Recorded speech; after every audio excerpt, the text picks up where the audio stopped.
Salut Olivier, comment ça va? Ça va bien et toi? Bah écoute, ça va à merveille, je suis, mais alors particulièrement heureux de te recevoir aujourd'hui parce que déjà, on se connaît, on s'était déjà vu Oui. lors d'une interview que j'avais faite il y a longtemps pour 11-11 Memories Retold. Et je sais que beaucoup de gens se demandent, mais dis donc, mais c'est quoi, exactement, qu'est-ce que c'est qu'un compositeur de jeux vidéo? Alors écoutez, les amis, vous avez vu, c'est Olivier, il est là, j'avais dit qu'il serait là, et il est là, il est venu. Alors moi, malheureusement, Olivier, j'ai pas encore eu l'occasion de me plonger à fond dans Requiem, parce que comme j'avais pas fait Innocence, je me suis dit, oh mince, en fait, j'ai fait Innocence rapidement. Enfin, rapidement, j'ai pris le temps quand même, hein. C'était déjà toi, aux musiques de Innocence. Mhm. Les musiques de Innocence m'ont transporté tout à fait personnellement. Et en fait, en vrai, je vais faire un petit peu mon fanboy sur un point, mais c'est vrai que Dying Light 2, pareil, les phases de parcours qui s'enchaînent et la musique qui s'emballe, j'avais trouvé ça assez formidable. Donc du coup, j'ai quand même assez hâte de lancer Requiem, et je leur en parlerai du coup à mes chers amis du chat la prochaine fois. Alors, moi, la première question que j'ai pour toi, c'est comment est-ce qu'on devient compositeur de jeux vidéo? N'hésite pas à te rapprocher du micro pour parler. Comment? Voilà, c'est une question qui est valide, hein, forcément, mais qui est un peu absurde aussi, dans le sens où comment est-ce qu'on devient compositeur Compositeur de tout musique? court. Ouais, alors bon, compositeur, c'est plutôt facile, il suffit d'écrire de la musique. On n'est pas obligé de savoir les notes, hein, pour devenir compositeur, d'autant moins aujourd'hui, enfin d'autant plus aujourd'hui avec tous les outils qu'on a. Mais j'entends par là, si on veut écrire de l'orchestre, vaut mieux étudier le solfège, l'harmonie, le contrepoint, enfin, etc. Ouais. Mais si on veut faire de la musique électronique, ou même de la musique de guitare, ou même à l'oreille, il n'y a aucun souci. Donc déjà, la formation en tant que telle, elle est très vaste. Il n'y a pas de nécessité à être un sachant. Ensuite, pour ce qui est de... Ça, c'est compositeur. Ensuite, de musique de jeux vidéo. Alors là, c'est encore c'est très vaste dans le sens où... qu'est-ce que c'est que de la musique de jeux vidéo? C'est de la musique qui est sur un jeu vidéo. Exactement. Voilà, donc c'est très difficile à déterminer, puisque globalement, si on met une chanson sur un jeu vidéo, ben, les gens ils vont dire «Ah, la musique du jeu vidéo». Ouais. Voilà, donc je vais parler de ce qui me concerne moi et uniquement moi. Donc je ne veux pas que les gens fassent la confusion de ce que je vais dire et de ce qu'est le métier de compositeur de musique de jeux vidéo. En ce qui me concerne, c'est d'être avec les équipes le long du développement et de réfléchir avec eux au jeu dans son ensemble et de ma partie en fait de réfléchir au côté musical, mais pas uniquement illustratif, parce que le jeu vidéo c'est pas quelque chose de, comme tu le dis, voilà, tout à l'heure avec Dying Light 2, c'est pas passif, c'est actif, toi en tant que joueur. Et donc, c'est d'essayer de trouver le véhicule, donc par la musique, et par le gameplay, pour essayer d'apporter quelque chose un peu de frais aux joueurs. Justement, tu parlais du côté. En- donc, à quel moment est-ce que tu es impliqué dans une production de jeux vidéo pour pouvoir justement y apposer, entre guillemets, ta musique? Donc c'est toujours un peu très personnel, Mm. d'accord. Je ne veux pas que les jeunes ou les moins jeunes qui nous écoutent, je ne sais pas, pensent que c'est comme ça partout. En fait, c'est très rare. Ou alors vous avez des compositeurs qui sont chez le développeur, c'est-à-dire ils sont employés avec eux. Mhm. Moi, personnellement, bah, je suis là dès le début de la prod, c'est-à-dire même la pré-prod. La pré-production, il y a 3 phases, on va dire, dans une production. Il y a la pré-production, ensuite il y a la production, et après il y a ce qu'on appelle le closing, quand on ferme le jeu, quand on le prépare. Mhm. Moi, je suis là dès la pré-production. Pourquoi? Parce qu'en fait, dans la pré-production, bah, tout est possible, on est tous comme des petits fous. Pendant la production, on réalise que c'est la panique, et pendant le closing, on finit le jeu pour de vrai. Ok. Ouais. Et du coup, pré-production, c'est quoi? C'est au niveau de. C'est genre les premiers scripts? Ou bien c'est un peu après? Ou bien il y a déjà l'intention, genre ça va être un jeu dans tel univers? Ou alors ça va être. Est-ce que c'est précis ou est-ce que c'est pas précis? Tu vois ce que je veux dire ou pas? Bah, déjà, il faut poser la question. Je vais te le dire comme ça. Quand toi, tu vas, je sais pas, dans un magasin et que tu vas acheter un jeu vidéo, la première question que tu te poses, c'est pas nécessairement c'est quoi l'histoire, c'est quoi les personnages, c'est quoi l'univers, c'est quel est le type de jeu. Ouais. C'est quoi le genre. Ouais. Donc, est-ce que c'est un FPS, est-ce que c'est un jeu de stratégie, est-ce que c'est un jeu narratif, enfin je ne sais pas. Donc ça c'est la première des choses. Donc pendant la pré-production, ce qu'il faut déterminer c'est quoi le type de jeu. Donc entre un Dying Light 2 et un Plague 2, la vraie question c'est bon ben oui ce sont des jeux narratifs, mais au final c'est pas du tout les mêmes jeux. Ouais. On peut pas les comparer. Ouais. Ils ont une histoire, mais l'histoire en fait pour l'un elle est centrale, pour l'autre je vais pas dire qu'elle est accessoire, mais on va dire elle est parallèle. Elle est parallèle à l'expérience du joueur. Donc ça en pré-production c'est ce qui détermine eux. Ils se disent, ok, bon, on va faire un jeu plutôt comme ça, dans le style, on va utiliser ces mécaniques de jeu. Et c'est en production après que eux vont vraiment, enfin en pré-production on teste, hein, enfin surtout eux ils testent. Par exemple pour Resident Evil le premier, je crois qu'ils ont testé pendant 1 an le joueur, enfin le caractère, avec un zombie entre 4 murs. D'accord. Et voilà. Le temps que ça, ils le trouvent et que ce soit bien fun pendant 1 an. Ouais. Et une fois que ça, ils ont trouvé, ils partent en production. Ok, je vois. Ah oui, c'est vraiment, c'est vraiment vaste, quoi. Bah, ça, c'est la pré-production. Après, tu as la production, où là, on est tous en mode ouais, c'est cool et tout, mais c'est la panique parce qu'on découvre que c'est très compliqué de faire un jeu vidéo. Enfin, on le sait au fur et à mesure, mais bon, c'est toujours très compliqué. Et enfin, c'est le closing, où là, bah, quelque part, c'est prendre des bonnes décisions. Je vais dire ça comme ça. Alors, je vois une question dans le chat qui m'a l'air intéressante. C'est Gpif qui demande, est-ce qu'il y a une base qui sert à nourrir l'inspiration, genre un artwork, un pitch, un post-it du game designer?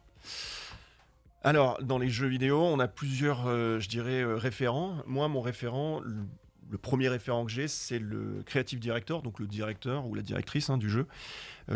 Et en fait, cette personne-là, c'est surtout de la conversation qu'on va avoir ensemble. Ouais. Et ce qui peut paraître un peu surprenant, c'est qu'au départ, si par exemple on se connaît pas, on va pas du tout parler du jeu. Enfin, en tout cas, moi, je pose pas de questions sur le jeu. Je pose beaucoup plus des questions sur qu'est-ce qu'ils aiment en termes de films, de musique, de livres. Et puis, on s'échange comme ça. Et en fait, ça permet de découvrir les sensibilités. Ça, c'est très important parce qu'en fait, on va être embarqué sur non pas des mois, mais sur des années ensemble. Donc, moi, quand je vais commencer à travailler avec quelqu'un, si je me dis, oulala, il écoute, je dis n'importe quoi, il écoute, qu'est-ce que je vais dire il écoute du Mr. Gim, là, je sais pas ce que c'est. Enfin, voilà. C'est Gims. Voilà, Gims, et moi j'écoute du FX Twin, ça va être compliqué qu'on puisse se communiquer. Donc ça, c'est très important qu'on s'aligne. Et ensuite, une fois que les sensibilités sont là, et donc le bleu, rouge, on se comprend, là, on décale ça sur le jeu, en fait. Et sur le jeu, bah oui, il peut y avoir des artworks, il peut y avoir des discussions, encore une fois, avec les lead game designers, les game designers, les directeurs audio, enfin, tout le monde. Mais le creative director, c'est quand même celui qui a la vision, quoi. Ok. Et d'ailleurs, alors, j'ai une question de Mwendigo qui dit, pour la composition de ce jeu, donc j'imagine qu'il parle de Plague Tale Requiem et même Innocence, est-ce que tu t'es imposé de n'utiliser que certains instruments pour rappeler le Moyen-Âge? Pas du tout. Alors, pour ce qui est de donc Innocence, parce que ça a commencé là-bas, quand j'ai commencé, en fait, je finissais Vampire, un jeu Dontnod. Et sur Vampire, on avait eu l'idée d'avoir, dans ce Londres du début du siècle dernier, avec industrialisation, etc., les rues, ça résonnait comme ça. Donc électro, et au milieu, le personnage, le médecin, qui était ambigu, parce que c'était un médecin et un vampire, donc il sauvait et tuait des gens. Et on s'était dit, on va utiliser un violoncelle pour exprimer en plus le côté masculin du personnage, c'était très beau.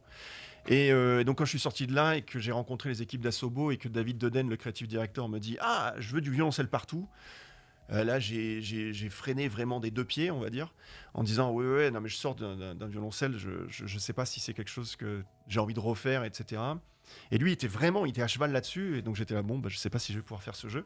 Mais c'est en réalisant que lui, en fait, il voulait surtout pas avoir du folklore médiéval. En fait, je l'ai réalisé parce qu'il m'a un peu recadré, on va dire gentiment. Et de temps en temps, j'avais fait 2-3 petits tests au départ et tout ça, en essayant, le côté on s'aligne. Et donc j'ai échoué lamentablement, enfin, à trouver la vision qu'il avait au départ. Et en fait, j'ai compris au fur et à mesure.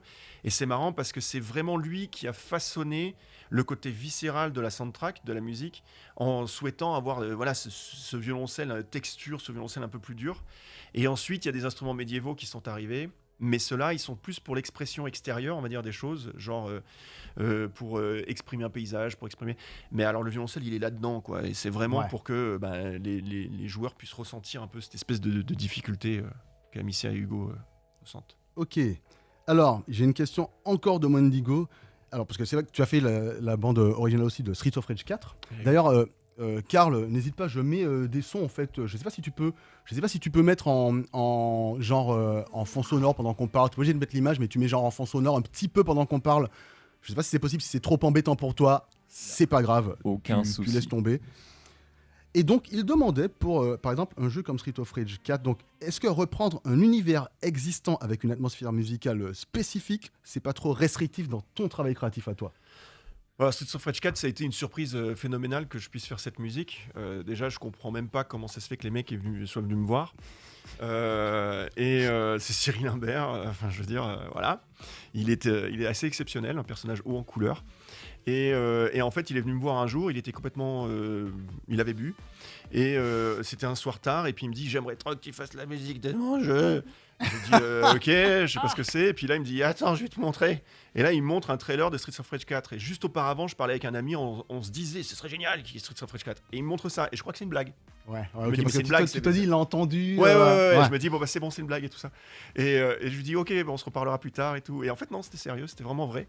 Et contrairement à ce que aujourd'hui je fais, c'est-à-dire que je fais plus des tests en fait, parce que je considère que tester un musicien sur sa musique, c'est pas exactement la façon dont on peut trouver le meilleur compositeur. Je pense qu'il faut plus lui parler et découvrir la personne, encore une fois les sensibilités. Mais là je leur ai dit bon les gars, franchement je vais faire un test. Voilà. Et donc j'ai fait un test et au lieu justement d'aller vers Yuzo Koshiro, parce qu'il y avait aussi ça, je me suis dit je vais faire n'importe quoi et je vais voir leur réaction. Donc j'ai fait n'importe quoi et je me rappelle, ils sont venus au studio, donc je joue la musique, il faut imaginer j'ai l'écran devant moi, ils sont derrière moi, je joue la musique, j'attends et là je me tourne et là je vois leur visage, ils étaient là. Ah, c'est génial. Et là je me suis dit c'est bon, on va pouvoir faire quelque chose. Donc j'ai pas du tout voulu reprendre justement du Koshiro, j'ai pas du tout voulu essayer de tenter, enfin moi ça m'intéressait en plus pas, enfin je veux dire il le fait mieux que la personne, enfin c'est lui qui le fait, donc voilà. Mais par contre je me suis vraiment éclaté, on a voyagé, on a fait c'est un voyage de 25 ans de musique électro dans le jeu et on s'est vraiment marré quoi. Excellent. Alors moi j'avais une autre question. Est-ce que tu as fait d'autres tentatives que le jeu vidéo, ou bien est-ce que directement, toi, tu t'es dirigé vers du jeu vidéo? Est-ce qu'avant, il y a des lignes qu'on n'a pas vues, genre dans Wikipédia ou des trucs dans le genre, où en fait, tu t'avais tenté, je sais pas moi, autre chose? Ouais, Wikipédia, déjà, j'adore quand je le lis. Enfin, j'ai lu une fois il y a longtemps. C'est un conte de fées, ce qui est écrit. Je sais pas qui l'écrit, mais bref. Non, en fait, le jeu vidéo, ça a toujours été ma fascination. Donc, moi, le fait qu'un pixel puisse bouger par mon autorité, on va dire, c'est quand même incroyable. Et donc cette fascination, je l'ai eue tout petit et grandissant et voulant même faire du jeu vidéo. Je fais des maths pour faire du jeu vidéo. En tant qu'ingénieur informaticien, à l'époque, c'était comme ça qu'on nous appelait. Mais au final, j'étais meilleur musicien qu'informaticien. Donc bon. Voilà, et ça a réuni mes deux passions. Après, de vouloir faire du cinéma, moi j'ai jamais dit non, mais j'ai plutôt cherché à faire du jeu vidéo. Il y a des tentatives pour faire du cinéma, des choses comme ça. Parfois ça aboutit, parfois ça aboutit pas, mais c'est pas l'essentiel on va dire, ma culture. Enfin, j'adore le cinéma, je regarde énormément de films, mais dans le sens, je pense que dans le jeu vidéo, il y a une liberté. Il y a surtout une expérimentabilité. Enfin, on peut expérimenter énormément. Ouais. Et les joueurs et les joueuses s'en rendent peut-être pas compte, mais nous les créatifs, c'est très très très difficile de faire un jeu, mais qu'est-ce qu'on se marre quoi. Ouais. Et du coup, quand tu parles d'expérimentabilité, je sais que ça c'est partie de tes signatures, c'est-à-dire notamment enfin moi je l'ai vraiment vécu dans Dying Light 2, c'est-à-dire cette musique qui change en fonction de ce qui se passe. C'est calme, on se déplace, on commence à courir, la musique commence à monter petit à petit, bam bam bam, et là quand on est en phase de parcours intense, là ça monte. Je sais pas si j'ai un exemple de Dying Light 2 par ici. Run, jump, fight, est-ce que c'est ça? C'est une musique. Et du coup, c'est ce dont tu parles, j'imagine, quand tu parles d'expérimentation et de trucs un peu difficiles. Alors, il y a deux choses. Il y a l'expérimentation artistique, dans le sens où tu peux faire, tu vois, quand sur Remember Me, par exemple, un jeu vieux maintenant, à plus de 10 ans, où on va enregistrer à Londres et puis je m'amuse à changer l'orchestre avec des post-process électroniques, à faire des trucs complètement malades. Ça, c'est des trucs que dans le film, ils s'autorisent pas. Enfin, je veux dire, c'est plus possible aujourd'hui, alors que dans le jeu vidéo, c'est l'inverse. Et j'en ai fait des trucs complètement fous comme ça, Get Even, etc. Mais après, il y a l'autre pan, et ça, c'est le pan le plus intéressant, je suis d'accord, qui est celui, c'est un jeu vidéo, on est proactif quand on joue, dans le sens, à part les cinématiques. Et là, en fait, qu'est-ce que la musique peut faire sur le joueur? Comment est-ce que, comme je te disais tout à l'heure, on peut en fait véhiculer quelque chose d'autre que juste c'est joli la musique, c'est illustratif, et puis les gens ils aiment bien la musique, ils vont écouter le CD, ils vont aller au concert. Je dis pas que c'est mal, c'est très bien, tant mieux, mais moi mon but premier c'est que la musique sur le jeu est un rapport qui soit nouveau pour les joueurs. Et donc pour Dying Light 2, ce que tu as décrit, c'est exactement ce que le directeur créatif, Pesa, m'a demandé de faire. Non pas de faire pour la musique, il m'a pas dit fais ça pour la musique. Moi je lui ai posé des questions, je lui ai dit mais c'est quoi en fait ton envie, ton intention? Et lui il me disait moi j'aimerais que les gens soient sur les toits pour parcourir, parce que dans la rue ils parcourent pas. Et puis j'aimerais aussi que plus ils parcourent, plus ils sentent une sorte d'hypnotisme, et puis ils se sentent en contrôle, et puis il y a le parcours flow, et puis et voilà, il me disait ça. Et globalement, ce que j'ai traduit, ce que tu as là expliqué, c'est la traduction musicale de ce que lui a décrit. Ok, pour le coup, s'il y a bien un truc, à mon sens, qui marchait dans les années 2, c'était ça. C'est-à-dire Il y en a tu te un. déplaces. Non, si, il y a bien. Non, mais non, moi personnellement, j'aime beaucoup Dying Light 2. Non, mais tu peux- J'aime beaucoup Dying Light 1 et 2 d'ailleurs. Mais en fait, tu vois, c'est vrai que tu cours et c'est comme si, je sais pas moi, il y a certaines musiques que tu entends et tu te dis, ok, je peux être dans une forêt avec une épée, je vais combattre des ours, quoi. Dans Dying Light 2, ça m'a fait cette sensation-là. Je commence à courir et je me dis, waouh, mais je peux tout faire, tu vois, parce que tu es entraîné par le truc qui te pousse. Et c'est vrai que moi, je trouvais ça vachement cool. Bah, c'est ça, le thème, et ça aussi c'est important, c'est que le thème du 1 c'était l'horreur, et le thème du 2 c'était empowering yourself. Comment tu dirais ça Être une version plus puissante de toi-même. Voilà, Ouais. de te grandir, de Ouais. devenir plus puissant, de Ouais. sentir que. Voilà, et c'est vraiment ça. Donc ce que tu décris, écoute, je suis hyper content. J'aimerais que tu écrives au creative director pour lui dire que j'ai réussi ma mission, s'il te plaît. Alors attends, j'ai vu des questions qui passent, je vais reprendre ça. Alors, tac. Je vous dirai tout. J'ai une question. Olivier vous dira tout. Profitez-en, hein, franchement, c'est pas tous les jours. Alors, ça m'a l'air très spécifique. Moi, je comprends pas tout à fait la question. Siddhartha 3 qui dit: j'ai une question pour Olivier de Rivière. Utilises-tu des fois des plugins instruments East-West ou autres en fin de prod ou tout acoustique? Je C'est comprends le spécifique, côté hein. technique. Ah, c'est Non, spécifique. c'est juste une banque de sons en fait qui s'appelle East West. Ah oui, d'accord. Non, j'utilise très rarement des samples, c'est-à-dire des musiciens faux.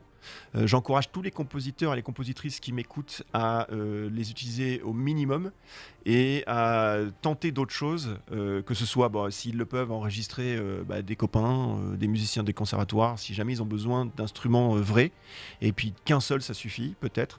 Mais surtout derrière de pratiquer tout ce qui est électronique, tout ce qui peut être en fait différent. Je rappelle que l'IA est en train d'arriver, je rappelle qu'il y a énormément de choses qui vont faire qu'il y a beaucoup de métiers qui vont être révolutionnés. Si vous tentez de reproduire l'existant, ça va être compliqué pour le futur. Donc essayez de créer du nouveau pour que l'IA soit perdue. Pour bypasser l'IA qui essaye de... Excellent. Alors, My Little Script qui demande, qui dit qu'il trouve que la place de la musique dans les jeux vidéo dans les années 80-90 a fait le succès de beaucoup de jeux au point d'en faire oublier le graphisme ou le gameplay. Est-ce que tu penses que la musique remplit le même rôle aujourd'hui?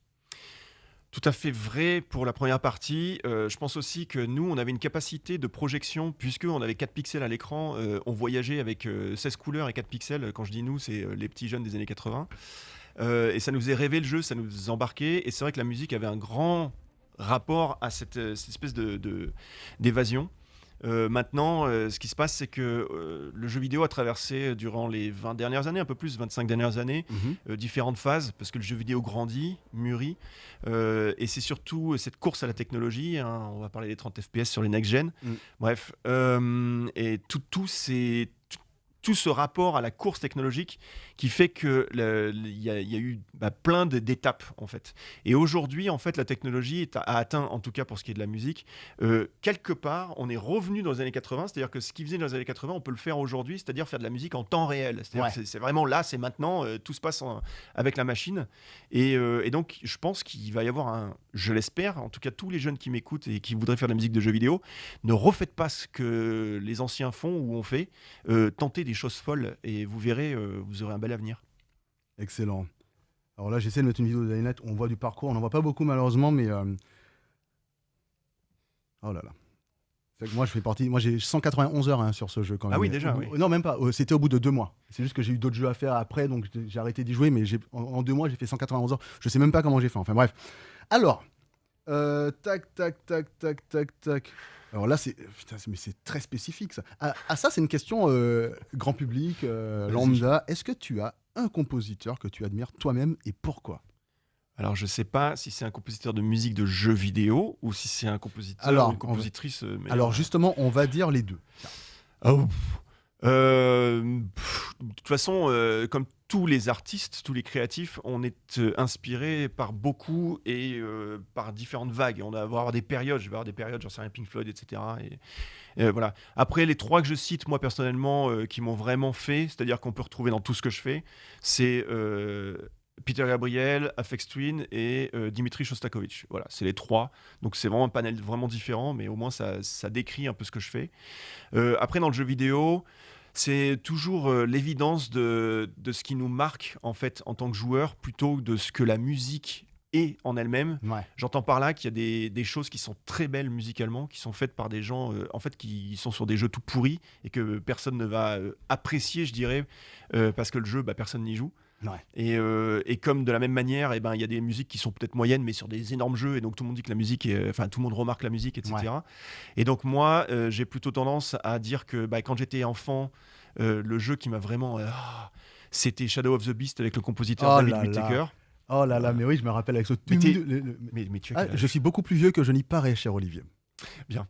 Et, et donc, ce qui se passe, c'est que lui, il m'a vraiment... Enfin, c'est celui qui m'a dit tu feras de la musique de jeux vidéo, hein, clairement. Ouais. Et ensuite, c'est Marty O'Donnell avec Michael Salvatori, je crois, avec Halo, le premier. Où la façon dont ils utilisaient la musique et puis le côté un peu les chants grégoriens avec des... Enfin, j'étais là, mais qu'est-ce que c'est que ça dans l'espace ? Enfin, je trouvais ça génial. C'est ouf. Voilà, donc moi, c'est plus ce rapport-là que j'ai à la musique de jeux vidéo, dans le sens, qu'est-ce que ça me fait que est-ce que le jeu est bon ou pas, quoi. Ouais. Purée, j'avais des tas de trucs qui me sont arrivés là quand tu as parlé de certains... Shadow of the Beast. Oui. Shadow of the Beast, tu sais que moi je me rappelle, j'avais demandé à mon père à l'époque, je travaillais bien à l'école. Donc j'ai dit à mon père, papa, comme cadeau, je veux Mega Man 3 sur Game Gear. Ça n'existait pas à l'époque. En tout cas, on l'a jamais trouvé. Et il revient avec une Mega Drive, Shadow of the Beast inclus avec Sonic 2. Shadow of the Beast, Sonic 2 et Mega Drive. Et c'est vrai que la musique de ce jeu m'avait marqué, si bien que je me rappelle plus les sons exacts. Je me rappelle les tonalités, les tu comme ça, tu sais. C'est génial. Voilà. Qui m'ont transporté. Alors, j'ai quelques questions. Bon, il y a Fabien qui a fait une petite blague, je dis tout. Ok, c'est quoi tes prochains projets ? Bon. Petite blague, ouais. Voilà. Ensuite, alors, il a déjà parlé de sa BO de référence, en tout cas, une chose qui te touche particulièrement d'un JV dont tu n'as pas été le compositeur. Il a parlé O'Donnell, il a parlé... Est-ce que tu aimes bien, par exemple, moi, il y en a un que j'apprécie particulièrement, alors c'est ultra personnel, mais est-ce que tu aimes bien Mick Gordon, par exemple, ce qu'il fait sur Doom ou bien sur Killer Instinct ? Moi, Mick, c'est un des compositeurs que je respecte beaucoup parce qu'en fait, c'est lui qui fait l'intégration de sa musique. D'accord. Donc, il a vraiment les mains dans le cambouis. Ok. Donc, on se parle de temps en temps, enfin, très rarement maintenant parce qu'il est devenu une méga star. Mais oui, on a un respect mutuel. Enfin, en tout cas, il a le mien. Genre, toi, non, quoi. Il est devenu une méga star. Oui. Ouais. Alors, attends. D'où vient cette dynamique dans la musique ? C'est quand même une approche rare. Alors, c'est par déception de certaines compositions dans de grands titres, point d'interrogation, c'est ce que demande Fabien aussi. Ou bien des discussions avec des équipes de dev créatives, ou bien d'autres médias, ou bien c'est toi, en fait. Alors, moi, je suis joueur, un peu comme toi, mais j'ai pas 5000 heures. Voilà. Enfin, j'ai 2000 heures sur Dying Light 2. Donc là, waouh, voilà. Là, tu m'as battu 10 fois, quoi. Mais en fait, ce qui se passe, c'est que moi, en tant que joueur, je cherche la surprise, je cherche le nouveau, je cherche la fraîcheur. Voilà. Ouais. Parce que bon, je suis vieux, j'en ai vu des jeux. Et j'aime être surpris et surtout j'aime les nouvelles expériences. Et comme je fais partie des gens qui font les jeux, je me dis de mon côté, c'est-à-dire de la musique, qu'est-ce que je pourrais faire pour faire que les joueurs soient étonnés dans le bon sens. Ouais. Et donc de travailler sur le côté ce qu'on appelle le music design aujourd'hui. Donc il y a le game design et donc le music design. Ouais. Ça se colle sur le game design et ça permet en fait à la musique de devenir quelque chose autre que juste l'illustration.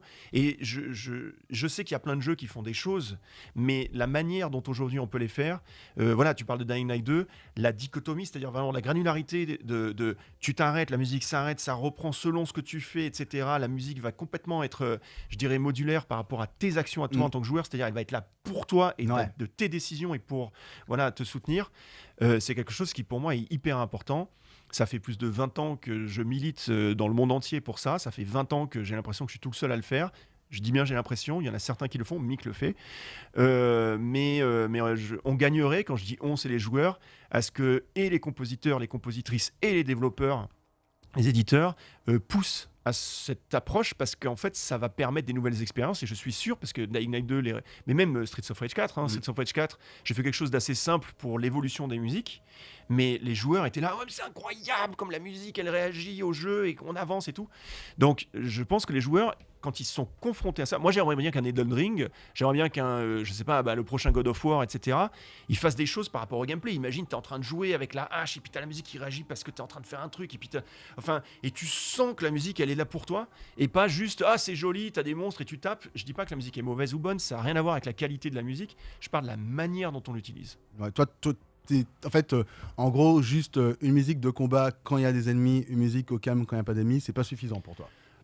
Il faut la musique de combat s'il la fallait, il faut, voilà, etc. Mais par contre, la manière dont elle fonctionne à l'intérieur, là, tu vois, pour Dying Light ou pour Plague, c'est selon tes actions. Dans Dying Light, à chaque kill, la musique va changer, à chaque special move, la musique va changer, tout change en fait. Et ça rythme le combat de sorte à ce que les joueurs, alors il y en a qui vont le sentir directement, ils vont le voir, et il y en a qui vont le percevoir dans le ressenti, mais qui vont pas le verbaliser. Ok. Mais c'est là, quoi. Ouais, je vois. Alors, qu'est-ce qu'il me raconte, Wendigo? Ah oui, j'ai vu une question de quelqu'un tout à l'heure passé, je me souviens plus qui, désolé, mais c'était...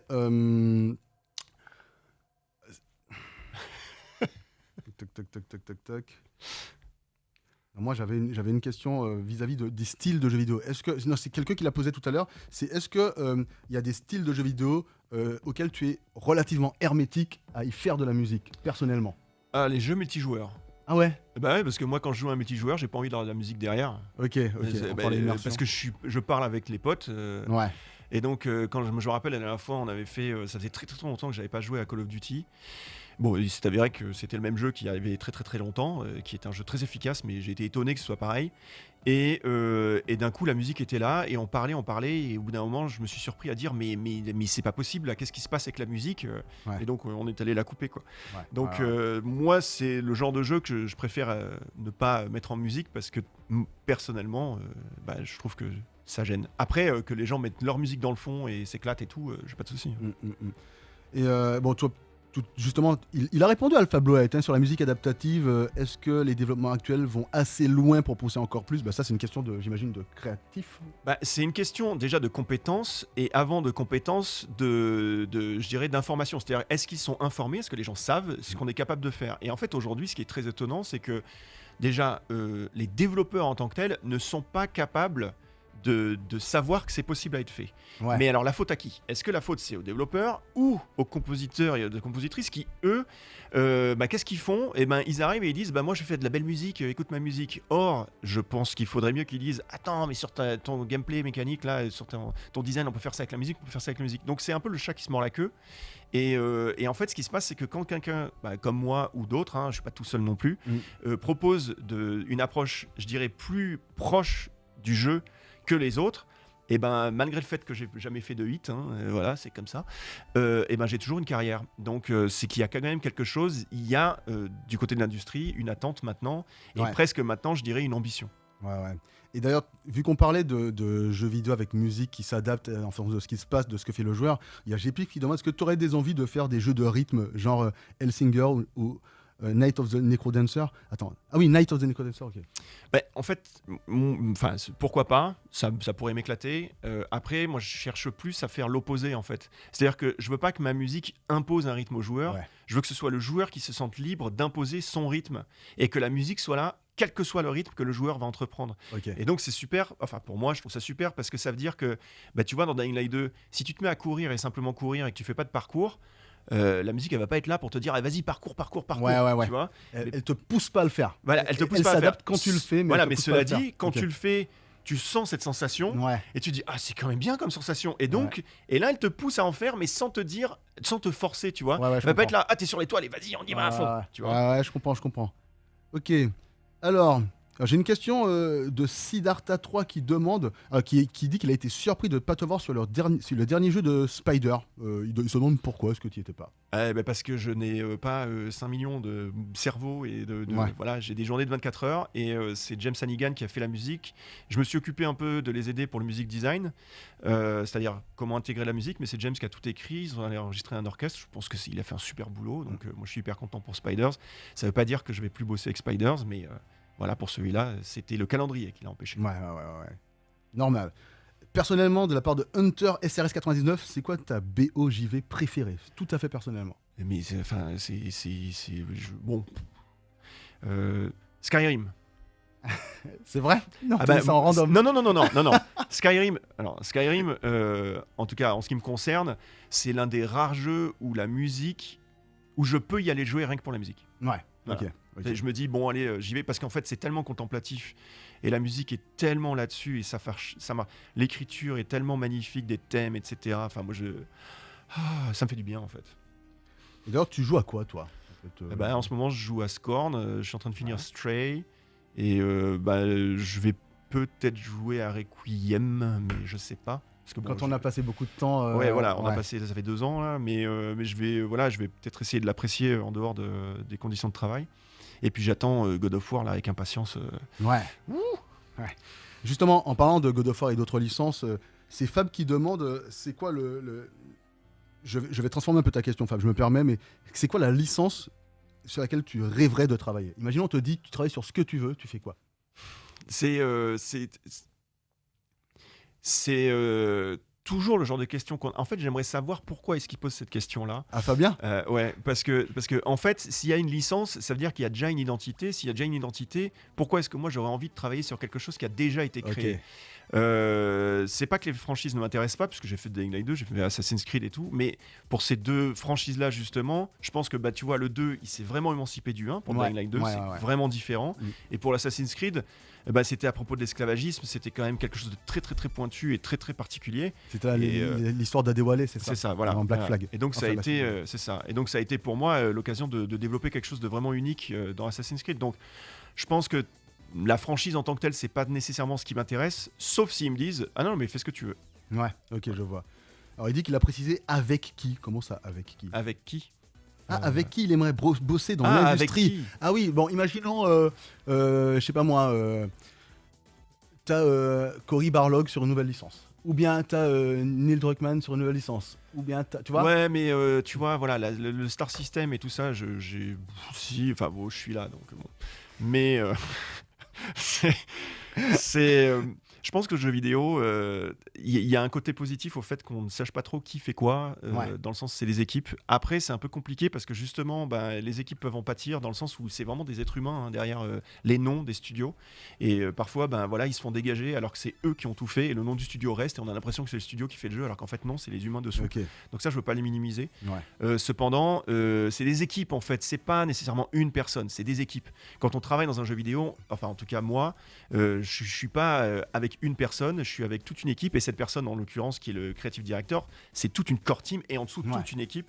Et donc il y a des équipes avec qui, oui, j'aimerais bien travailler. Mais de toute façon, n'importe quelle équipe qui est motivée, c'est-à-dire toutes les équipes, hein, en gros, pour faire un jeu vidéo qui soit surprenant, qui apporte quelque chose de nouveau et surtout qui ait un environnement sympa. J'ai envie de bosser avec eux. Je pense que c'est pas, enfin vous savez, voilà, comme je l'ai dit, j'ai pas fait de hit parce que c'est une chance inespérée pour quiconque d'en faire. Dans le sens, c'est Ça veut dire coup quoi du faire sort. un hit concrètement? 90 plus, praising partout, D'accord. vente, voilà, Ok. etc., etc.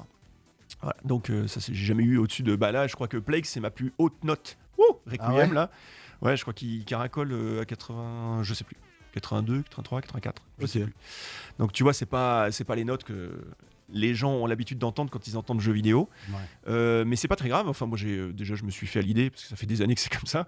Mais surtout, ce que je veux te dire, c'est que quand tu démarres un jeu vidéo, tu sais pas comment le jeu va finir. Ouais, Tu je sais comprends. pas. La prod, tu te dis, ouais, on est tous motivés à faire un bon jeu, et c'est tellement difficile. Déjà, c'est un miracle que ça sorte. Ouais, C'est vraiment un ça. miracle. C'est vrai. Donc il faut pas oublier que voilà, derrière tout ça, c'est des équipes. Et c'est pour ça que je dis que c'est des équipes qui comptent pour moi parce que je vais rester 2 ans, 3 ans avec eux. Ouais. Je préfère rester avec des gens sympas et que ça se passe bien malgré. J'espère, tout le monde espère que le jeu sera bon. Hein. Mm. Mais bon, voilà quoi, c'est vraiment ça qui compte. Donc oui, c'est les équipes qui comptent. Ok. D'ailleurs, tu disais tout à l'heure, tu l'as dit un peu doucement, que c'est déjà une chance que le jeu sorte. Moi, c'est vrai que j'entends souvent qu'on entend parler de certains jeux abandonnés, mais on n'imagine même pas la densité de jeux abandonnés dont on n'entend jamais parler en tant que consommateur de jeux vidéo. Je pense aux gens qui nous regardent et je pense à moi-même en tant que consommateur personnellement. Est-ce que... j'imagine que tu as déjà fait partie de projets qui ont été abandonnés en cours de route. Comment on vit en fait quelque chose comme ça? Alors déjà, j'ai eu une chance inouïe, c'est que ça m'est pas encore arrivé. Non. Ça va m'arriver, mais ça m'est pas Peut-être. encore arrivé. Waouh, ah bah, tu vois, je suis surpris. Là. Voilà. Alors que oui, comme tu le dis, ça arrive à tout le monde dans la profession, tout autour de moi, c'est arrivé à tout le monde. Ouais. C'est quelque chose qui brise, je vais dire, au-delà des carrières, ça brise des gens en fait. Ouais. Il y a des personnes qui vont travailler pendant 5 ans corps et âme sur un projet, le projet est quasiment fini et l'éditeur, pour des raisons valables ou pas, hein, le développeur, etc., kill le projet. Et là, c'est 5 ans de ta vie. Donc, parce que le vrai problème, il n'est pas tant que tu aies donné 5 ans de ta vie et que finalement ça sorte pas. Le vrai problème, c'est que sur un CV, ces 5 ans-là n'existent pas dans la profession. Mais bien sûr. Ah ouais, purée. Et oui. J'avais jamais pensé à ça, mais c'est Bien ouf. sûr. Et donc, les programmeurs qui ont fait des systèmes incroyables, qui ont développé des systèmes fous et tout ça, ne peuvent pas le montrer. Ah ouais. Les artistes, les animateurs, les game designers, voilà, tous ceux qui ont travaillé sur le projet ne peuvent pas montrer leur travail. Et donc, c'est pour ça que je disais que ça brisait non seulement des carrières, mais ça brise des gens. Ouais. Donc ça, c'est quelque chose qui est méconnu. Après, je veux pas tomber dans l'apitoiement, hein, mais c'est fréquent, oui, dans le jeu vidéo. Purée, c'est violent. Alors, petite question de Alpha Blue Light, même si c'était ma question, mais c'est pas grave, je te la laisse, Alpha. Est-ce que ça t'est déjà arrivé d'avoir une mauvaise expérience sur un jeu ? En jouant ? Non, je pense en tant que compositeur. Bah, et si jamais ça m'était arrivé, je le dirais pas. Bien sûr, je m'en doute. Mais j'ai eu de la chance que ça m'est jamais arrivé. Ah bah, tant mieux, tant mieux. Et c'était quoi enfin, un jeu sur lequel tu as eu le plus de mal à peut-être à composer de la musique tu vois ce que je veux dire ? Genre, tout était là, t'avais envie, mais tu sais pas trop pourquoi, mais t'as pas réussi à... Ou alors t'as réussi au final, mais malgré tout, ça a été difficile de se mettre dedans ou bien de rentrer dans le truc. Non, je pense que j'ai jamais eu vraiment ce problème-là. Ouais. Par contre, j'ai eu, c'était en 2014, un truc comme ça, j'avais fait Remember Me, Assassin's Creed, et là je faisais un MOBA qui a tanké juste derrière, pour Bandai US, donc un gros truc. Et je me souviens, on était à l'Abbey Road avec mon ingé son et tout, gros orchestre et tout, ça envoyait, mais vraiment, ça s'appelait Supernova. Ouais. Et je me souviens dans la salle de recording, et là je me tourne vers l'ingénieur et je lui dis, c'est fini, je ferai plus jamais des jeux comme ça. Et il m'a regardé dernière, mais qu'est-ce que tu dis ? Je fais là, c'est fini, je fais plus les gros jeux, on repart à zéro, et je veux faire des jeux où entre guillemets les tailles des développeurs c'est humain, et on peut tenter des choses et on va faire de l'artistique, etc. Et donc après toute cette série, en fait, je suis redescendu, on va dire, pour aller faire des jeux complètement inconnus, méconnus. Enfin bon, il y en a certains, Technomancer de Spiders, Get Even de The Farm. Après Vampire, il a eu un petit succès, c'est vrai. Mais bon, 11-11, tu vois. Ouais. Des jeux très artistes, très... peu de gens y jouent. Ouais. Mais en fait, j'ai préféré aller travailler le jeu vidéo, je dirais, dans le creux, plutôt que d'essayer de faire ces gros produits qui sont valables, il n'y a pas de souci. Dying Light 2, c'est quelque part une surprise, même pour moi. Je pensais pas du tout retourner dans le monde du AAA. Mais en fait, quand ils m'ont dit, bah, déjà, tu fais n'importe quoi et on adore ça et on va te laisser faire ça sur notre jeu, j'étais là, bon, bah, c'est super. Énorme. J'avais une question, mais je sors une autre question. Donc, du coup, ma question, je l'ai oubliée. C'est est-ce que tu as un avis sur le grand retour à la mode des vinyles ? Bah, c'est très bien. Moi, j'ai rien contre la mode. Ils font ce qu'ils veulent. Voilà. Écoutez. Et Mwendigo qui demande est-ce que tu as des astuces pour te renouveler dans ta composition pour éviter avec les années de genre te répéter ou ce genre de choses ? Alors je sais pas si je me répète, mais alors ça c'est une bonne question parce que ce que j'essaie de faire justement, c'est que on le voit bien. Il y a des gens qui parfois ils ont du mal entre, tu vois bien, 11-11, Plague Tale, Streets of Rage, Dying Light 2, ça fait bizarre. Ça fait bizarre. Tu dis, c'est le même mec ? Oui. Et c'est vraiment moi, j'écris tout. Attention, je suis le compositeur. Authentique. J'ai pas de millions qui écrivent pour moi, etc. Ouais. Mais en fait, là où je triche, parce que je triche, c'est qu'en fait, les idées, ils s'en rendent pas compte, les creative directors avec qui je travaille. Mais en fait, ils ont toutes les idées. Pour Remember Me, par exemple, quand moi j'arrive et que quelque part je vais enregistrer un orchestre, qu'après je vais passer ça dans des effets électroniques, etc. L'idée, bien sûr, c'est pas le creative director qui m'a dit fais ça, mais il m'a dit tu comprends, le jeu c'est une matière organique. Ok, donc un vrai musicien, une vraie matière, qui est digitalisée. Bon, on va l'enregistrer et qui après elle est modifiée, elle est hackée. Ah tiens, je vais faire ça sur. Ouais. Ils me disent tout. Ouais. Donc c'est très inspirant pour moi et j'espère que ça fait que je me répète pas trop, quoi. Ok, et tu vois, il y a Malo, que je connais personnellement, qui dit justement, personnellement, je reconnais Olivier si j'entends sa musique. Donc tu vois, malgré le fait... J'ai échoué. Voilà. Voilà, comme quoi... qu'est-ce que non, mais c'est très bien, mais j'imagine, de toute façon, je peux pas... c'est comme ma voix, on l'entend, voilà, c'est moi. Ouais.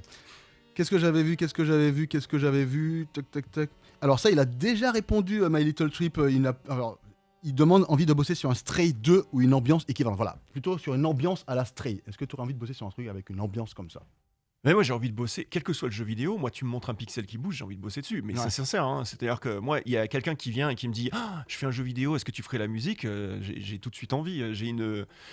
je sais pas comment dire, j'ai une appétence en fait pour ça qui est sans limite, quoi. Après, voilà, ce qui a des limites, c'est mon temps, quoi. Mais moi, j'aimerais tellement. Mais j'en profite, si jamais il y a des gens qui aimeraient faire de la musique de jeux vidéo aujourd'hui, il y a vraiment une ouverture dans le jeu vidéo et une possibilité, enfin, qui est vraiment immense ici, quoi. Il faut que vous y alliez, mais il faut pas y aller en se disant qu'il faut faire comme papy et mamie, hein. J'entends par là les mecs de la musique de film ou de moi, quoi. Vous avez toute légitimité à arriver avec vos idées et à faire des choses qui soient folles. Et je vous conseille d'aller sur ce terrain-là, parce que, encore une fois, si vous faites des choses conventionnelles, l'IA va le faire mieux que vous. Et de toute façon, quelqu'un le fait déjà mieux que vous. Donc c'est pour ça qu'il vaut mieux sortir des sentiers battus et faire des choses totalement différentes, quitte à prendre tout le monde à contre-pied, quoi. Exactement. Et oui, j'ai vu Madeng, j'ai vu qu'il était 13h. Il a déjà répondu à quoi il jouait ces jours-ci. Il joue à Stray. Question vache. Oula, je la lis avant, attends.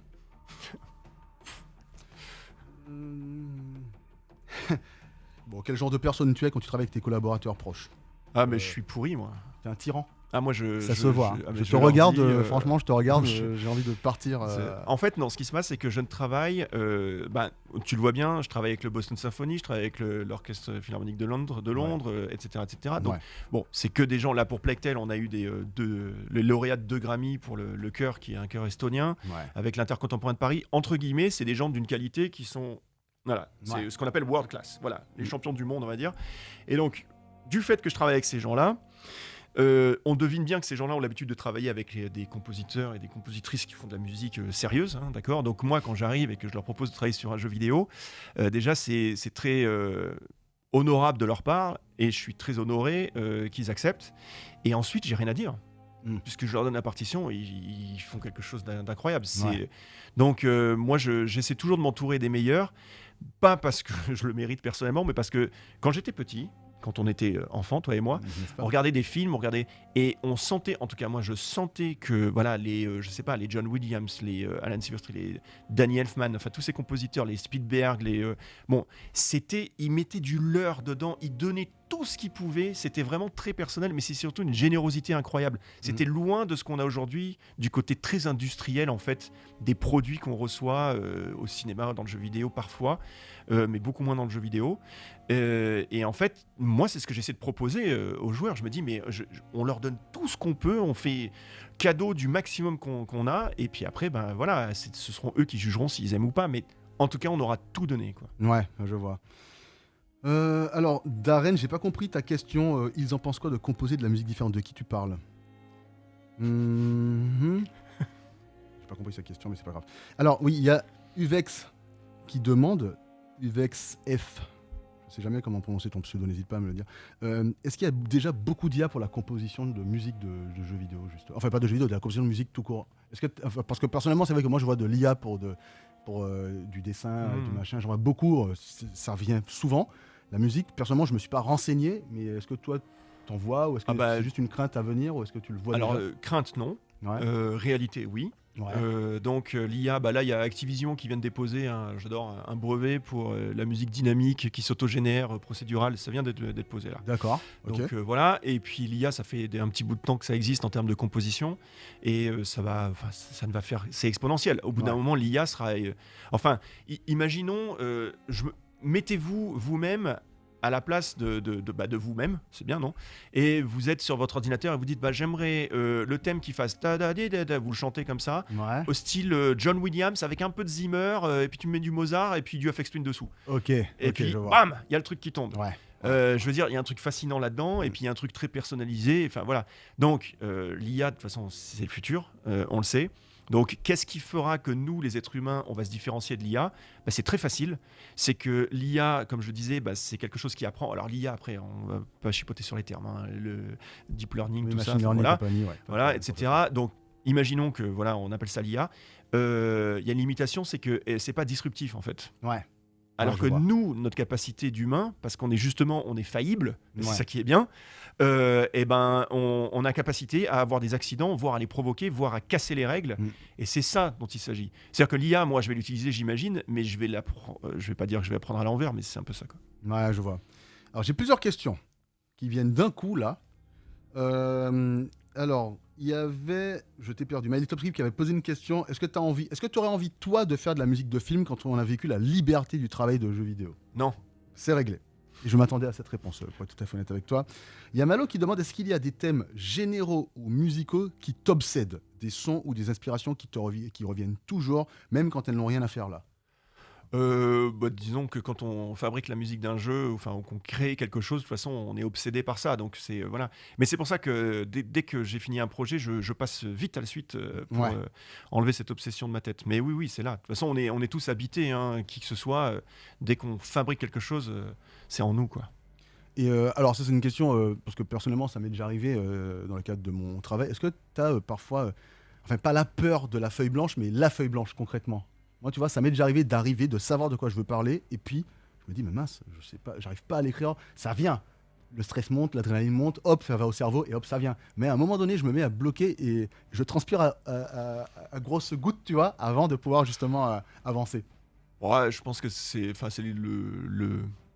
c'est pour tout le monde pareil, quoi. J'essaie de voir si c'était une IA ou pas en fait là. Une magie. Non, mais on est tous parfois confrontés à des blocages, mais c'est toujours évident. C'est-à-dire que quel est le type de blocage et comment tu peux te débloquer? Parce que il y a la sortie de secours, on va dire, qui est que tu vas prendre la voie facile et tu vas dire je sais que. Voilà. Ouais. Et après, il y a celle qui est beaucoup plus difficile, qui demande beaucoup plus d'efforts, et c'est celle-ci qui te bloque en fait. Ouais, exactement. Tu vois? Ouais, bien Donc sûr. c'est de ça, c'est-à-dire que qui es-tu à ce moment-là, enfin dans ta tête, pour décider bon allez, je vais prendre la facilité plutôt que la difficulté, et il n'y a pas de jugement de valeur. C'est juste que voilà, Il y a un choix à faire quoi. Voilà. Et il y a un moment donné où tu te dis ok bon, soit je me bats et j'essaie d'aller vers la difficulté, ou soit bon allez c'est réglé, ça passe, on fait la facilité. Le problème c'est qu'aujourd'hui beaucoup de créations sont basées sur la facilité, on va dire. Ouais. Voilà. Ok. Alors j'ai deux questions qui se rejoignent, une fois n'est pas coutume. Est-ce que tu es intéressé à bosser sur des projets immersifs de type réalité virtuelle? Par exemple, il a mis AR aussi, mais pour le jeu vidéo, moi je dirais plus réalité virtuelle. Alors, évidemment, c'est hyper intéressant. Après, c'est toujours pareil. Le jeu vidéo, c'est une course à la technologie. On en est à essayer de fabriquer un langage qu'on n'a pas du tout, hein, mais qu'on essaye. Hein, c'est les prémices pour, on va appeler ça le flat jeu vidéo, enfin le 2D hein, sur des écrans. Donc, trouver quelque chose pour la VR, ça va prendre encore plus de temps. Mais il y a un champ des possibles qui est phénoménal pour la VR. Mais là où je me suis amusé à imaginer de la VR, c'est pour un jeu qui s'appelle Get Even, que tu as fini. Tu as fait combien d'heures sur Get Even? Non, c'est un rare jeu que j'ai pas fini. Non, c'est pas grave. C'est un jeu qui vraiment traite de la VR, et en fait, il faut y jouer au casque absolument. Il faut mettre dans les options casque Euro 3D. Okay. Et est-ce qu'il le dit au début du jeu ça? Est-ce que quand tu choisis. Non, mais est-ce qu'il te dit genre on vous recommande vraiment? Oui. Parfait. Et donc, et ça, c'est quelque chose que je conseille. De toute façon, ce jeu-là, j'arrête pas de. Enfin, ça fait, je sais plus, 7 ans. Déjà, quand on s'est vu en 2018, tu m'avais dit il faut que tu joues à Get Even et je l'ai toujours pas fait. Tu vois, Voilà. Donc j'ai un peu honte. J'aurais dû avoir joué avant de venir ici. C'est pas grave. Ouais, pas grave. Voilà. C'est mon père. Non, il a même pas joué. Ah ouais. Personne n'y a joué. Alors attends, il y a une question, mais en fait, moi j'ai la réponse, je crois. En parlant de voix, j'ai pas le souvenir d'avoir entendu des compositions chantées. Ah ben, c'est parce que t'as pas joué à Plague Tale Requiem, parce que dedans il y a des voix. Alors, des compositions chantées, il faut savoir que Obscure 1, il y a du chant. Ah non, des chanteurs, il dit. Ah, pardon. Ah oui, oui, il dit des vrais chanteurs, pas juste des chœurs en fait. Des chanteurs? Ah non, pas des chants ou des chœurs, mais vraiment des gens qui chantent. Est-ce que c'est un exercice très différent? Est-ce que tu vois de la chanson? Ouais, de la chanson, pardon. Il faut jouer à Get Even. Non, alors dans Get Even, il y a une chanson, mais il y a un jeu que j'ai fait récemment qui s'appelle Vampire the Masquerade, et j'ai fait des chansons pour le jeu. Ok. Donc voilà, après je suis... petit scoop, mais je dirais pas le jeu et tout ça, mais en ce moment je fais des chansons pour un jeu. Ah ben voilà, tu vois Fab, t'as une partie de ce que t'as posé comme question en blaguant. Et dans le chat, il y a Apple Seed Zero qui dit trop bien Get Even, faites Get Even. Merci. Cesse de me le dire tout le temps, je vais faire Get Even. De toute façon, je l'ai en plus le jeu, je l'ai acheté. C'est juste que j'ai pas pris le temps d'y jouer. Alors, il y a Amlek, que je salue parce que je le connais personnellement, qui demande comment ça se passe durant la réalisation d'un jeu pour choisir la musique la plus appropriée. Alors ça, pour illustrer une scène notamment. Est-ce que c'est un script ou suite à motion capture ou build récent? Alors ça, il a déjà dit, c'est souvent pendant la pré-production. Non, c'est la pré-production, on prépare on prépare, je dirais même sur papier, on dit là, ok, c'est ça qu'on va faire. Après, pendant la production, donc c'est là, le jeu vidéo, c'est fail and retry, hein. C'est vraiment un roguelike, hein. On essaye un truc, ça marche pas, on recommence, on essaye un truc. Donc, pour la musique, il faut se méfier, parce que si tu écris de la musique pour quelque chose qui va partir à la poubelle, c'est très mal. Pour plein de raisons, et donc il faut faire très attention. Donc on essaie d'optimiser pour tout, hein, mais les animations, etc. Donc on attend que les systèmes fonctionnent pour ensuite habiller. Et donc pour un jeu comme Plague Tale, le système il est simple, c'est un système de stealth.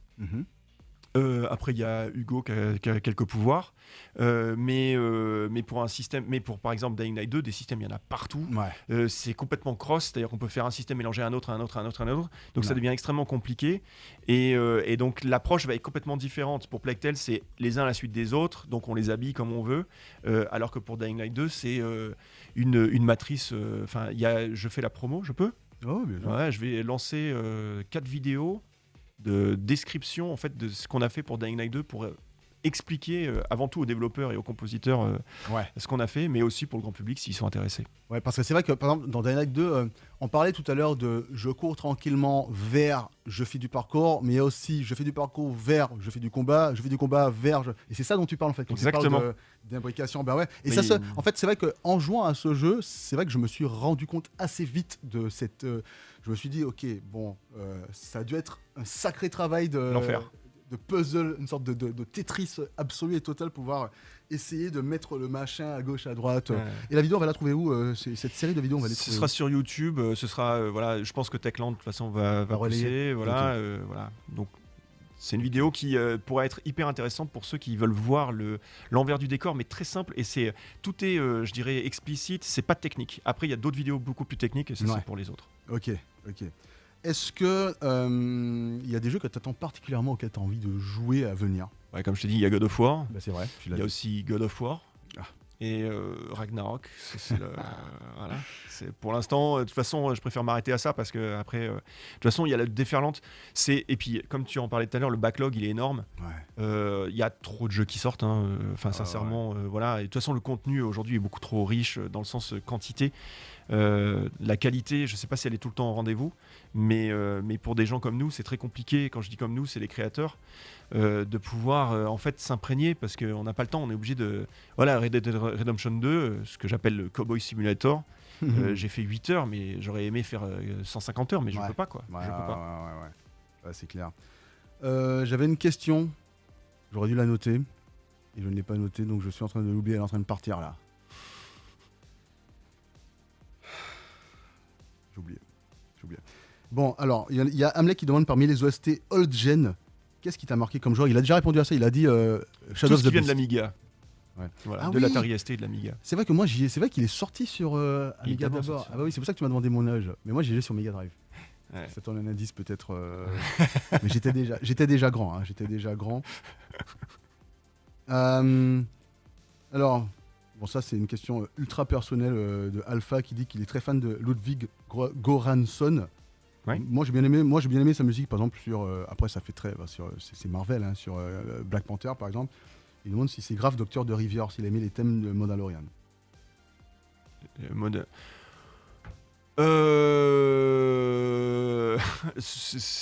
Enfin, moi, je commande jamais le travail des confrères et des consoeurs parce que je considère que c'est pas mon rôle. Moi, ce que je peux dire, c'est ce qui m'importe en fait, c'est que sur la série, ça donne quelque chose, ça donne un souvenir fort, quoi. En fait, donc si jamais je sais plus qui a un souvenir fort et si ça l'a habité, je trouve que voilà, Paris tenu de la part du compositeur, c'est très bien.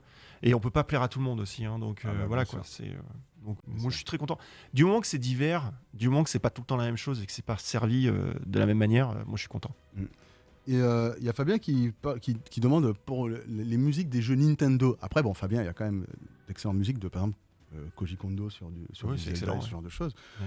Mais il demande si t'es pas du tout de cette école entre guillemets. Après, j'imagine que Nintendo, ils ont peut-être, je sais pas s'ils travaillent avec beaucoup de gens différents ou pas. Peut-être que toi, tu pourrais me dire. Ça dépend. Déjà, Nintendo, il y a Nintendo des années 80, etc. Mais on va dire que le Nintendo des années 80 a montré la voie pour ce qui était de la musique. C'est évident. C'est-à-dire que, ils ont fait quelque chose d'hyper iconique. Enfin, aujourd'hui, quand vous faites des concerts de musique de jeux vidéo, vous avez Mario, Zelda. Donc déjà, c'est... Ah oui. Voilà, ça veut dire que les thèmes sont rentrés dans le patrimoine de l'humanité, je sais pas comment dire. Donc ça, c'est déjà très, très, très fort. Et en plus, ils avaient eu l'idée déjà de faire de la musique interactive. Donc, on est en 1985, je sais plus combien. Donc, moi, ces gens-là, Nintendo, et puis le goût du... Nintendo, c'est là où c'est un peu compliqué pour moi parce que j'ai plutôt tendance à défendre le jeu vidéo comme n'étant pas seulement un jouet. Ouais. Et Nintendo font en fait des jeux jouets, on va dire, voilà, où c'est phénoménal. Enfin, le dernier Mario, c'est c'est incroyable ce qu'ils ont fait. Zelda, etc. Zelda, c'est un peu moins joué, c'est vrai. Ouais. Mais voilà, Kirby et tout ça, c'est les jeux. C'est les jeux quand j'étais gamin, justement, quand j'étais tout petit, j'ai adoré. Après, maintenant, le jeu vidéo a grandi, il a gagné en maturité et surtout en proposition. C'est-à-dire que maintenant, là, appeler jeu vidéo tout l'ensemble des expériences qu'on peut avoir dans le jeu vidéo, c'est presque très réducteur, quoi. Ouais. Et il y a même des gens, enfin, vous savez à quel point les gens du cinéma regardent le jeu vidéo de haut, à part pour le pognon, évidemment. Et donc, cette réduction au terme jeu vidéo, ben, je pense que le terme jeu vidéo pour Nintendo, tout à fait valable, et tout ce qu'ils font pour la musique et ce qu'ils ont fait, c'est phénoménal et ça m'a inspiré, c'était très important, mais je pense qu'aujourd'hui voilà, il y a beaucoup d'autres choses à côté, et je pense qu'on aurait bien fait de récupérer leur philosophie sur d'autres choses que des jeux comme ils les font. Ok. Après, ouais, Nintendo, même si ils font beaucoup de jeux, un peu, tu parlais de Kirby, ce qui est typiquement pas des jeux pour moi, hein, très honnêtement. Mais à côté de ça, je trouve qu'il y a quand même des tentatives, notamment de bien s'entourer, tu vois, avec, je sais pas, Xenoblade Chronicles 2, 3, où là, ça fait moins jouet, même si c'est pas Non, eux bien qui le sûr. font, tu vois. Non, bien sûr, mais ce que j'entends par là, c'est que en gros, Nintendo, de toute façon, ils ont un parc de jeux, enfin voilà, c'est phénoménal. Mais j'entends par là iconiquement, c'est-à-dire quand tu Ouais, regardes ouais, Nintendo dans ta tête, alors oui, toi t'es de cette culture-là, moi je suis moins japonais, hein, donc. Ouais. Mais pour moi, Nintendo, c'est vraiment, enfin, Mario Kart. bah, c'est surtout, je prends la manette et j'ai un plaisir immédiat. Ouais. C'est phénoménal et Ouais. c'est évident. Ouais, C'est-à-dire ouais, que c'est vrai. je ne me pose aucune question, je joue, j'ai un plaisir, j'ai le sourire, comme Ouais. Sega. Bon, alors moi je suis plutôt Sega. Ouais. Mais c'est Sega, voilà, à l'époque, en tout cas de la Dreamcast, etc. Enfin, pour moi, la Dreamcast, excusez-moi, ceux qui ne seront pas d'accord avec moi, vous avez le droit, mais ça a été pour moi la console de rêve. C'était ma console. Je pense que beaucoup de gens seront d'accord avec toi sur ce sujet-là. Mais c'est vrai que, ouais, tu disais ça vis-à-vis de Nintendo. C'est vrai que Nintendo, en fait, ils ont aussi une science de l'école du gameplay, entre guillemets. C'est-à-dire que tu prends la manette, tu appuies sur un bouton, ça réagit bien, il saute au poil de cul, entre guillemets, selon ça, tu fais les choses. Nintendo, je vais le dire comme ça, quand ils finissent un jeu, on va dire quel que soit le développeur et le publisher, ils sortent le jeu. D'accord ? Nintendo, quand ils finissent le jeu, ils rajoutent un an. Ouais, pour pouvoir être sûr que le truc soit le plus carré et le plus... Donc c'est incroyable ce qu'ils font. C'est vrai que maintenant que tu y penses, je suis en train de réfléchir, peut-être que dans le chat vous aurez des exemples de jeux Nintendo, mais genre sortis pas finis. Mais moi c'est vrai que comme ça spontanément, j'en vois pas. Effectivement, j'en vois pas. Alors, j'avais des questions qui arrivent. Alors, il en a déjà un petit peu parlé, mais je pense que du coup il va parler d'IA très rapidement. Comment tu vois l'avenir de ton métier et ta place dans cette évolution ? Pour contrecarrer l'IA notamment, tu l'as déjà dit un petit peu. Bon, enfin, l'avenir du métier, il est à créer, hein, parce que ce métier, de toute façon, n'est pas un métier qu'on peut codifier, Ouais. hein, d'accord ? Ouais. Déjà parce que, le jeu vidéo ne fait que évoluer, que deux, la musique en tant que thème de style, de tout ça, ne fait qu'avancer aussi. Donc, il n'y a pas de règle, je ne vais pas vous dire, voilà, le chemin, etc. Par contre, c'est plutôt la démarche qu'il faut avoir. Et dans le jeu vidéo, la démarche, c'est d'être curieux. C'est-à-dire que si vous n'êtes pas curieux et que vous voulez faire du jeu vidéo ou de la musique de jeu vidéo, ça va devenir très compliqué au bout d'un moment parce que, comme je le disais, ce train ne fait qu'avancer. Ouais. Et il avance à une vitesse démesurée. Et si on n'est pas capable, entre guillemets, de se remettre en question et d'être humble par rapport à la tâche à accomplir, alors il y en a qui vont écrire de la musique, de la jolie musique, et ça va très bien aller. Mais c'est pas ma philosophie à moi. Et encore une fois, aussi valable toutes les philosophies puissent être, la mienne m'a amené aujourd'hui à avoir cette carrière. Et quand je dis ça, il faut pas faire comme moi. Je dis juste, c'est la démarche, c'est-à-dire d'apporter quelque chose qui soit disruptif et qui fasse que, c'est différent, donc c'est peut-être intéressant. Ouais. Et j'avais vu une question. Alors, je sais pas, je vais la poser un peu différemment, désolé Mondigo. Il demande si tu peux jouer à un jeu dont tu es le compositeur, mais moi je vais pas partir je vais partir du principe où, pas parce que tu y as déjà joué beaucoup d'heures dans la mesure où, pour pouvoir savoir de quoi ça parle d'autant mieux, mais vraiment, tu as composé les musiques du jeu, est-ce que c'est gênant ou pas du tout pour toi d'y jouer, ou est-ce que ça te perturbe pas le plaisir de jeu ? Non mais... Déjà, les jeux sur lesquels j'ai travaillé, j'y ai joué pendant des mois et des mois et des années. Donc, je connais le jeu comme rare. Enfin, je le connais en fait comme personne. Oui. Parce qu'en plus, et évidemment, là, aujourd'hui, vous allez jouer à Plague Tale Requiem. Je vous invite à jouer à ce jeu-là. Et la trajectoire de fabrication du jeu par rapport à ce que le jeu est aujourd'hui, moi, j'en ai toute la fossilisation dans quand je regarde le jeu. Je sais ce qui s'est passé, je ressens. Donc j'ai pas du tout la même, relation au jeu qu'un joueur qui découvre le jeu comme ça. Donc maintenant, après, évidemment, les biais arrivent et les premiers biais, c'est de se dire voilà. Et on le sait nous, mais vous le savez pas, mais on le voit bien. Donc c'est classique. Hein. Aucune création n'est parfaite et ceux qui la font le savent encore mieux, quoi. Bien sûr. Alors, il y a une question en direct de Malo qui dit que tu serais... Enfin, est-ce que tu as déjà fait du jeu d'horreur, toi ? En termes de jeux d'horreur, justement, j'ai essayé de m'en séparer à un moment donné parce qu'il y a beaucoup de jeux d'horreur déjà. Et les joueurs sont très friands des jeux d'horreur. C'est assez marrant. C'est-à-dire que là, il y a le projet Callisto là, qui arrive. Callisto Protocol. Voilà, Callisto Protocol, pardon. Ouais. Bref, donc moi j'ai commencé ma carrière sur un jeu d'horreur, entre guillemets, cheesy et tout ça, qui s'appelait Obscure 2. Ouais. Après, j'ai fait un jeu d'action horreur qui était Alone in the Dark sur les consoles de l'époque, PS3, Xbox et tout. Et puis après, j'ai encore fait Vampire qui est un peu horrifique, et puis Plague Tale qui est un peu horrifique. Enfin bref. Mais j'ai jamais voulu faire de l'horreur comme Dead Space. Ouais. Voilà. Ça, c'est pas l'horreur que j'aime faire parce qu'en fait, pour moi, l'horreur, elle se situe pas, en tout cas dans celle que j'aime faire, elle se situe pas dans le scare jump et compagnie. Ouais. Elle se situe plus dans l'ambiance l'épouvante et dans le viscéral et par le côté humain. En fait, c'est ça qui m'intéresse, c'est de raconter quelque chose humain. C'est-à-dire comment est-ce qu'un humain, face à l'horreur, va réagir, ressentir. Ouais. Donc, parce que c'est le joueur aussi. Ouais. Voilà. Là, j'ai l'impression d'entendre Silent Hill 2 un petit peu par Exactement. exemple. Alors, Silent Hill, c'est un... Voilà. Justement, ils ont annoncé le remake, là. Ouais. Et Silent Hill 2, c'est un exemple mais incroyable. Enfin, de toute façon, c'est un jeu incroyable. Le début m'a marqué au fer, comme je pense beaucoup de joueurs. Ouais. Purée.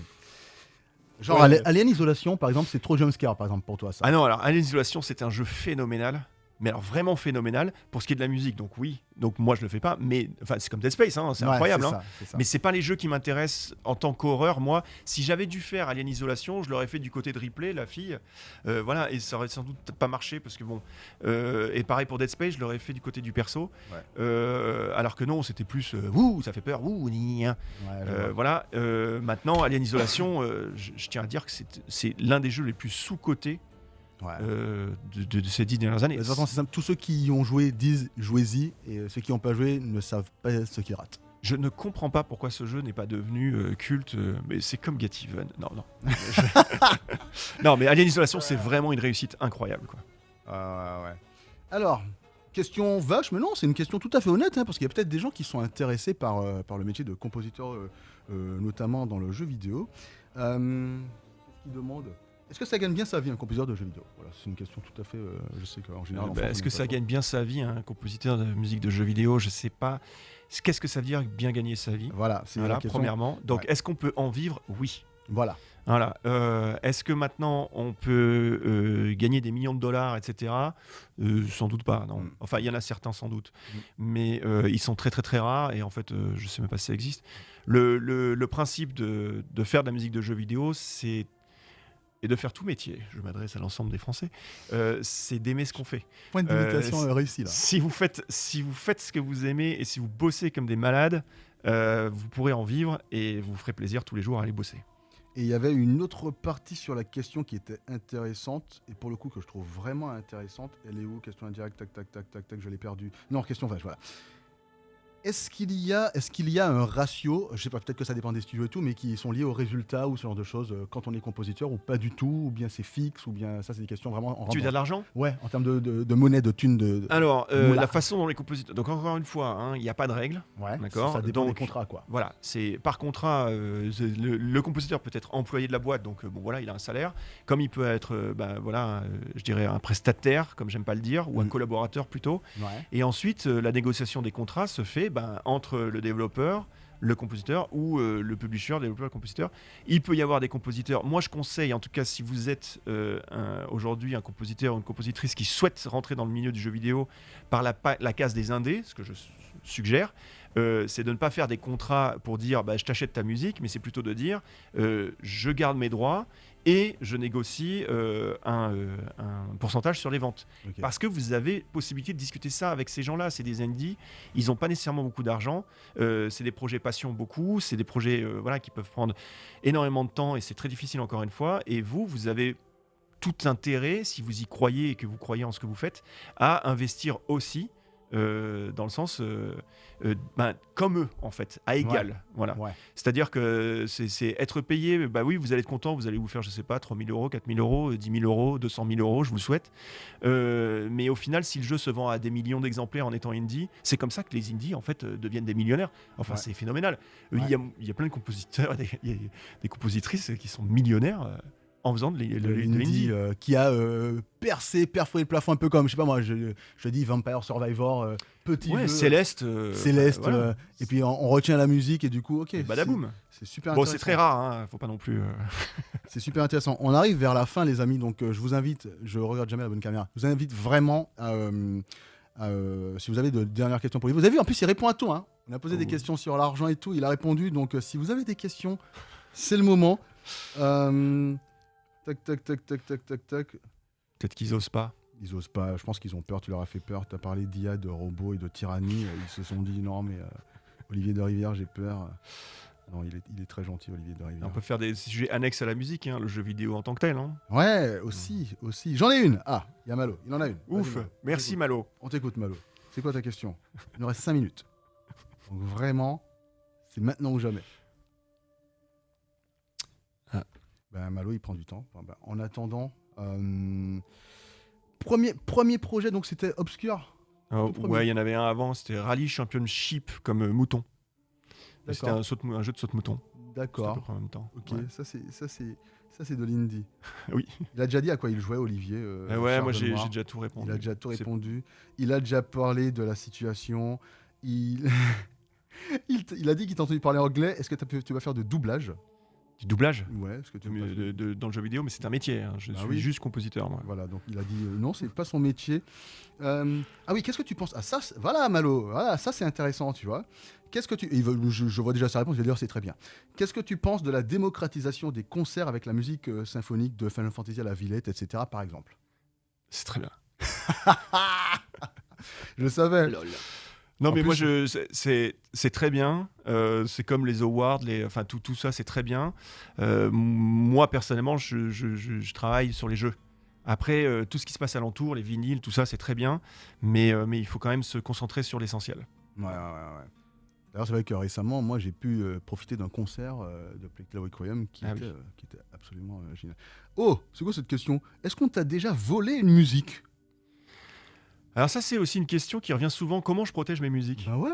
C'est vrai que c'est une question ultra... C'est Guillaume 80, je t'ai pas cité, mais super... moi, je m'attendais pas à cette question. Super question. Alors, déjà, il faut savoir une chose. Si vous pensez que vous avez écrit une œuvre phénoménale, telle Mozart ou Michael Jackson ou je sais pas trop quoi et tout, c'est que vous avez une très grande estime de ce que vous faites. Peut-être que c'est vrai, mais très souvent, on est, nous, simples mortels, à essayer de créer des choses sans que ce soit vraiment génial. Et donc, je pense pas qu'il y ait beaucoup de gens qui souhaitent nous voler nos musiques. En tout cas, de manière générale. Ce que j'entends par là, c'est que il y a cet état d'esprit qu'il faut essayer de s'enlever, de se dire que c'est important ce qu'on fait. Je pense que c'est important d'y mettre tout son cœur et toute son âme, mais après, c'est pas, on va pas révolutionner la musique. Hein. Et donc, protéger son œuvre, pourquoi en fait, c'est uniquement si jamais vous la diffusez. On est d'accord. Et donc, si vous la diffusez, ça veut dire par exemple qu'elle passe à la radio. Mais pour qu'elle passe à la radio, vous imaginez les étapes que ça représente. Ou alors, c'est d'envoyer votre musique à tous les producteurs du monde entier, de Shakira à, je sais pas, à Mr. Gims, je sais plus comment il s'appelle, etc. Grand fan, hein, je vois. Non, mais parce que c'est les références que j'ai pour montrer le spectre. Vous pouvez l'envoyer à quiconque, Iron Maiden et tout ça. Oui, ce serait idiot là de pas déposer sa musique. Et de déposer sa musique, c'est très simple. Il y a plein de trucs en ligne. Vous pouvez envoyer la partition. Si vous n'avez pas la partition, vous envoyez le MP3. Voilà quoi. Mais bon, moi j'ai jamais, au grand jamais, protégé ma musique. Jamais. Voilà. Parce qu'en fait, elle devient protégée du moment qu'elle sort avec le jeu. Ouais. Donc voilà. Mais pendant la fabrication de la musique, je m'amuse pas à la protéger. Enfin, ça sert strictement à rien. Ouais. Enfin, quand j'ai dit ce que j'ai dit au début, c'est juste pour l'humilité qu'il faut qu'on ait tous. Hein. C'est pas que voilà, c'est idiot de la protéger, mais c'est que au bout d'un moment, faut quand même, faut se rappeler qu'on est là pour rigoler quand même. Il y a une autre question que j'ai vue. Après ça, on aura bientôt fini.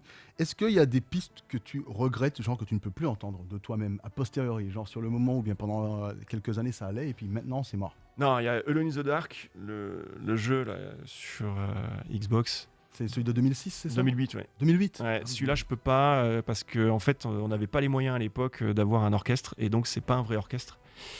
Et ça, j'avoue, je ne peux pas l'écouter. Ouais. Je peux écouter que le chœur, a cappella. Et justement, si on a mis un chœur, c'était pour cacher l'orchestre. Hein, donc, Ah ouais. bah oui. Mais voilà, ça, c'est difficile à écouter. Ok. Et du coup, est-ce que tu as un dernier mot avant qu'on se quitte? Un dernier mot, bah, j'aimerais te remercier de m'avoir invité.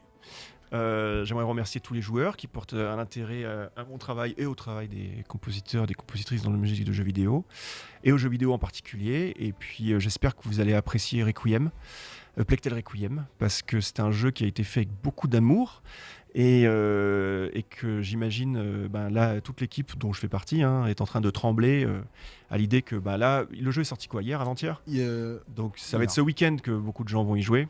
Donc on espère que vous allez passer un bon moment. Et puis, aujourd'hui même. Ouais, je sais pas. Je crois que c'est aujourd'hui. Et j'espère que ça vous plaira.